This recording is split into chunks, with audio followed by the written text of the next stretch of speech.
আমাদের ধ্বংসপ্রাপ্ত প্রাকৃতিক ব্যবস্থাকে যদি আমরা ক্রমবর্ধমান জনসংখ্যা, নগরায়ন আর শিল্পায়নের মুখোমুখি দাঁড় করি, তাহলে আমাদের অস্তিত্বই বিপন্ন হয়ে যাবে। বরং এই ধ্বংসপ্রাপ্ত বা ধ্বংসপ্রায় যে প্রাকৃতিক অবস্থা, এটাকে ফিরিয়ে আনার উদ্যোগ গ্রহণ করতে হবে আমাদের নিজেদের সাথে।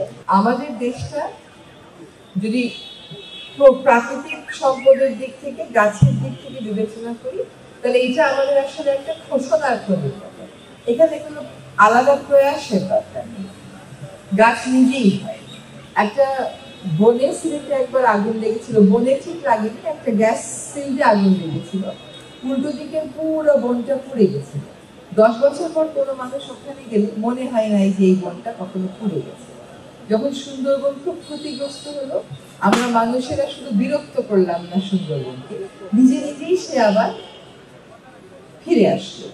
তো প্রকৃতিকে আমরা ডিস্টার্ব করে আমাদের নানান কর্মকাণ্ডের মাধ্যমে গাছ কেটে আমরা বলি আমরা 20,000 গাছ কাটবো, 40,000 গাছ লাগাবো।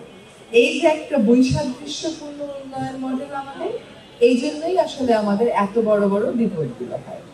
আপনি কিছু প্রাকৃতিক অবস্থা ফেরত আনতে পারেন, কিন্তু সবটা তো ফেরত আনতে পারেন না।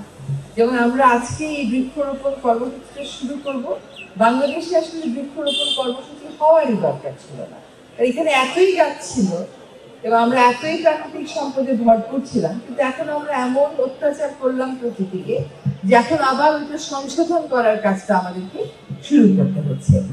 আজকের এই কাজটা এই জন্য অত্যন্ত গুরুত্বপূর্ণ যে আমাদের ধ্বংসপ্রাপ্ত প্রাকৃতিক ব্যবস্থাকে যদি আমরা ক্রমবর্ধমান জনসংখ্যা, নগরায়ন আর শিল্পায়নের মুখোমুখি দাঁড় করি, তাহলে আমাদের অস্তিত্বই বিপন্ন হয়ে যাবে।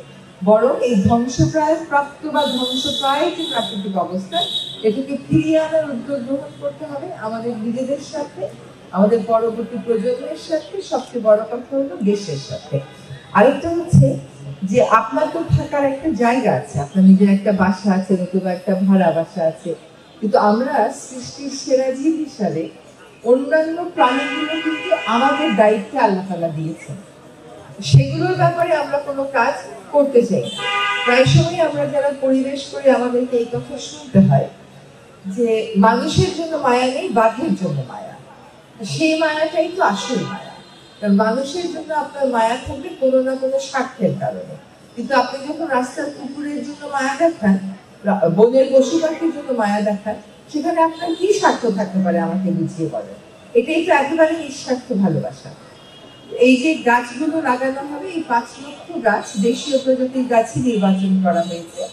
এই 5 লক্ষ গাছ আসলে প্রচুর পরিমাণ পাখি, প্রচুর পরিমাণ মাটিতে থাকা যে প্রাণী আছে তাদেরকে আশ্রয় দেবে। তারা কিন্তু তাদের আশ্রয় এই দেশে হারিয়ে ফেলেছে। এই আমি যে শহরে থাকি, ঢাকা শহর, সেখানে তো নেই বললেই চলে। ফলে এই কাজটা খুবই গুরুত্বপূর্ণ, শুধুমাত্র সবুজ করার জন্য না, এই জন্য যে আমরা ভালো অক্সিজেন পাবো, এই জন্য যে আমাদের দূষণ কমবে, এই জন্য যে ওখানে পাখির আশ্রয় নেবে। আরেকটা হচ্ছে যারা এই গাছগুলো লাগাবে, এই গাছগুলোর সাথে তাদের একটা সম্পর্ক হয়ে যাবে। আপনি হয়তো একটা হাইওয়ে ধরে প্রায়ই যান, আপনি যেখানে যান আপনি সেখানকার বাসিন্দা না, কিন্তু ওই হাইওয়ের যে সবুজ গাছগুলো একটা ক্যানোপি তৈরি করে, ওই রাস্তায় আসা যাওয়া করতে করতে তার সাথে আপনার একটা সম্পর্ক হয়ে যায়, একটা মায়া হয়ে যায়। সরকার যখন বলে এই রাস্তাটাকে আমি সম্প্রসারণ করবো, এই গাছগুলোকে কেটে ফেলবো, তখন সেই মায়া থেকেই মানুষ প্রতিবাদ করে, বলে যে গাছগুলোকে রেখে রাস্তাটা করার চেষ্টা করে। এই মায়াটাই হচ্ছে আসল মায়া, এটা হচ্ছে নিঃস্বার্থ মায়া, নিঃস্বার্থ ভালোবাসা। এই গাছগুলো যারা লাগাবে তাদের সাথে এই গাছগুলোর একটা আত্মিক সম্পর্ক হয়ে যাবে।